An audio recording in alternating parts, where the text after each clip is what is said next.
These new leaks for Spider-Man Brand New Day are insane.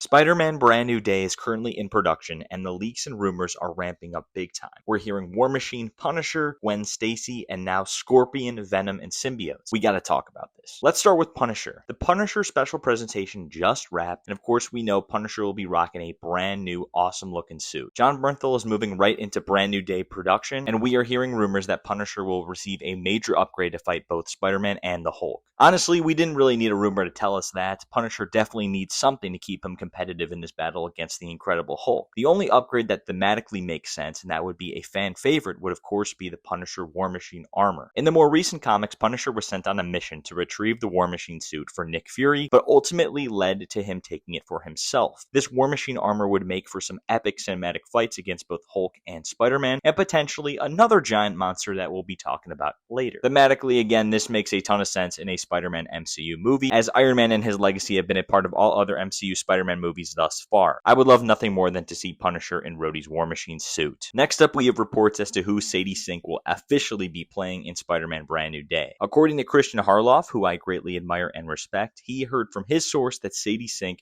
will be playing Gwen Stacy in Brand New Day. This makes a ton of sense to bring in a classic Spider-Man character and introduce a classic Spider-Man love interest while Peter and MJ are on a break. We know Zendaya is in this movie, but to what extent, we still don't know. Sadie might be the female lead here and would work well with Tom's Peter. I have to imagine that long term they would set her up to be Spider-Gwen here. I've seen some complaints about her hair being red and how she should instead be Jean Grey or Firestar. In all honesty, Firestar would just be a waste, and Jean Grey would never be introduced in a Sony movie. The X-Men are Marvel's new crown jewels, and they're not going to let that happen in a Sony film. I will happily eat my words if this ends up being false. Finally, we have rumors on who the actual villain of Spider-Man Brand New Day is. The villain of Brand New Day is none other than Venom.